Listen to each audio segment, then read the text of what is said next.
we know we've gotten the license. We know what to expect. We've talked about joining a team or being solo. So okay, in the first 90 days, how do we even get leads? Like, how do we even find the people to sell houses to? So the people that are going to transact with you are the ones who know, like, and trust you. Mm-hmm. Sometimes they know, like, and trust you for years and then they transact with you. Yeah. Sometimes you meet them in that moment and the rapport is built so quickly that they know, like, and trust you immediately and they transact with you. Yeah. So how do you drum up both of those conversations? You put yourself in situations where you're going to be able to have real estate conversations. Yeah. Where do you do that?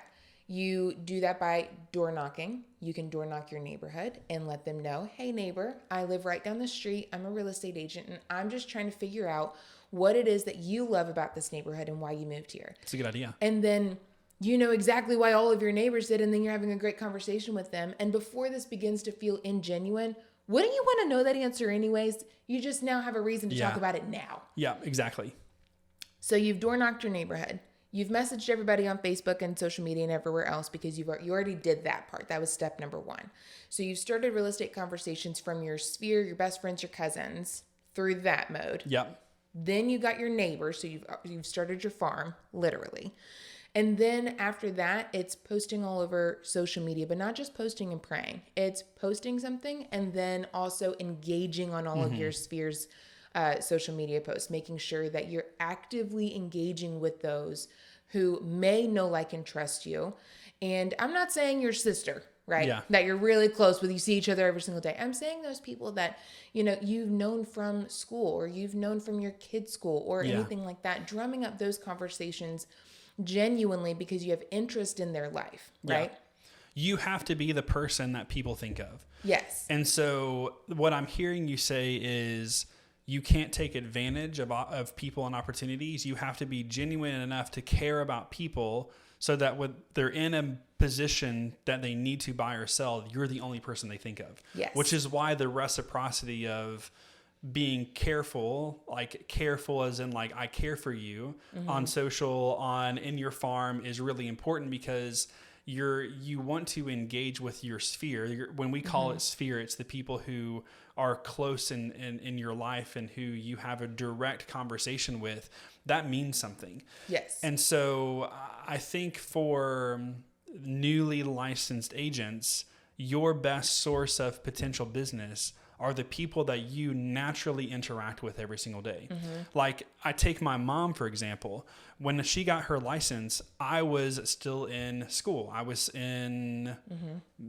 just exiting middle school and just getting into high school. This is where you have to do this with so much love. You're not taking advantage of people. You're taking advantage of situations where she just naturally, through being who she is, sold my basketball teams, mom and dad's houses, like all the people that I went to school with. She was involved with the school. That was her source of business. That was her sphere. Her neighborhood that she lived in, she just was really good about having conversations. So it's not showing up to a PTA meeting or going to a ball game and just like, do you need to buy a house? Do you need to sell a house? It's just being friendly with people. It is having the know-how to build relationships so that one day, if the opportunity arises, they think about you. So this is where relationships. How much more likely are you to go to a car salesman that you know of? Like if I've got a family member that was a car salesman for a good amount of time, he shared where he was working. If I'm interested in one of those models of vehicles, I'm going to go call him first, right? He didn't have to do anything spectacular besides be a good person that he is. Yeah. And I know that he does that. So I'm going to ask him. So let's take that frame of mind and say, like, I know that this person's a good person and I know that they do the thing that I'm interested in. I should just go talk to them. Yeah, for sure. They're not asking for the business in the moment.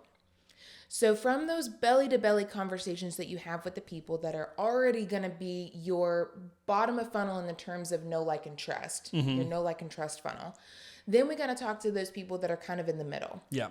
Who are the likely to make a transaction so they're more interested in what you have to say. Yeah. That's where you're going to leverage the different lead sources, opportunities, and other agents in your brokerage or your team that currently have business going on. So you're going to host open houses for people. You're going to circle prospect around their listings, making phone calls to those neighbors and say, hey, this house is about to do a price reduction. Hey, this has an open house this weekend. You might see more traffic in your area. This is why. This house is really unique. You should come by and see me Saturday 2 to 4, whatever you're doing. And so those more likely to transact individuals are the ones that are harder to get the introduction to, because how do you get in front of them? Yeah. Through open houses, circle prospecting, and actually generating internet leads through internet interest. Yes.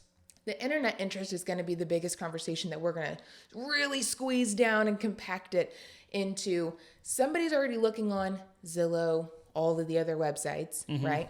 Hopefully you have your website set up through your brokerage or your team. They're already looking on these websites. How do you capture that lead's information and then start calling that person whenever they've put in an inquiry, right? You can either figure that out on your own, or you can join a team or a brokerage that's going to provide that for you. Yep. And then you're going to make those connections with those people who are generated through these different online portals, and then make connections with them in person after you've set that initial appointment. That makes sense.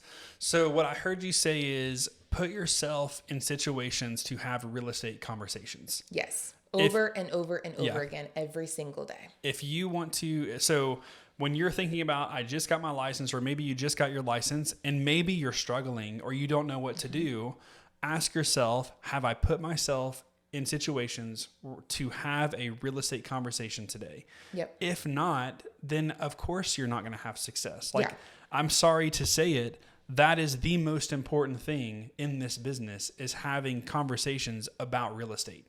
So you have to know how to answer the question, how's the market? Yes. Or like, is it a good market to sell? Is it a good market to buy? Like, you have to know those answers. But if you're not even putting yourself in the position to have those conversations, your launch pad or the success that you have will be so low compared to those new agents who put themselves in those positions. Yeah. Yep. I think you're exactly right. I think doing open houses is a great idea. You don't have to have a listing to do an open house. No. So like, literally pull your MLS, pull your brokerage's listings in your MLS and call every single one of those agents and ask them to do an open house. All the time. You should have an open house. If you're a brand new agent, you should be doing an open house every single day, because that's the easiest way to meet somebody who wants to buy or sell. And learn about all of the different areas.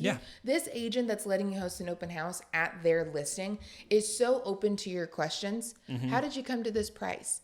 Who do you use for photography? Yeah. Did you have them stage this house, or is this their stuff? You know, all of those questions you could be asking to get all of this different experience at the same time that you're trying to drum up more real estate conversations. And you're learning inventory because you're walking through houses. You're seeing the differences of areas on why this might be listed for this price on this side of town compared to that side of town. It is the fastest way to gain extreme knowledge in this business. And content. Yeah, and content. Yeah, you're able to produce videos. You're like, it is like, if I were to go back and restart if I were moving towns and I was going, let's say I moved to Colorado and I was going to start a new business there, I would literally live in other people's houses from 8 to 5 every single day. Yeah. Like, I would just be bouncing around from house to house, hosting open houses all day long. And I can promise you that though that sounds exhausting, I know that would be successful. You would dominate. And imagine you only did that for the first 90 days of your entire career. You'd have so much business you wouldn't know. That much time, and you're like, oh, it's just my first 90 days. Like, I'm already going to be on the high. I'm already going to be willing and hungry and able. Yeah. I've already made my commitment. I'm going to really hit it home on this first 90 days and crush it. And then after that, you can start then attempting to make more of a schedule for yourself. What's funny is a lot of even senior agents think open houses as not as important as what they're doing now. There's a really fascinating story of an agent in the Tom Ferry Network, which is what we're a part of, in Southern California, lists and sells a lot of houses, lists and sells a lot of luxury, multi-million-dollar houses. He doesn't have an office. He literally will just go to one of his listings every single day and sit and work inside that house. And like, that is his office for the day. It's an all day open house. And that is how he runs his business, and it's become super successful. Every single listing that he takes is an office of his. It's fascinating. That's great. Yeah. So yeah, if it's your first 90 days and you don't know what to do, you should do open houses for sure. Yep. Okay. So we've kind of answered how do we get leads, which, by the way, if you don't know, there are a lot of referral websites out there that give opportunities to agents, whether you're experienced or not. Sites like OpCity, like HomeLight, like Fast Expert, there's like 25 of them. I would sign up for every single one of them. Yep. Because in the first 5 years, arguably, in your business, the only thing that matters is building your database. Like having people to market to be able to call upon. Like, your biggest hurdle in your beginning stages is building your database. And so, yes, it sucks to pay referral fees, but what you get out of that is a database that you will have so much quicker than if you just tried to build it on your own. People think so short term whenever it comes to referral fees too. Imagine the relationships that you could build and how much faster you could build those relationships if you were introduced to all of those people who are middle and bottom of funnel today. Yeah. So imagine all the people out there, and it's supposed to be like 6 to 8% of the database that's in your phone right now. And then everybody else's databases in their phone are going to transact this year. So imagine you were able to connect with all of those people, but it cost you 25 to 40% to get introduced to them today. Yeah. Would you say no? I wouldn't. I wouldn't. A paycheck is a paycheck. You're to me. telling me that I'm going to get you today and I have to pay this fee that I'm not going to have to pay again? Yeah. And I'm going to keep up with that person. And so I will have, again, fast-tracked my growth in my business, because in the first 90 days, in the first year, you're able to sell 30 homes, and then I have 30 past clients. Yeah.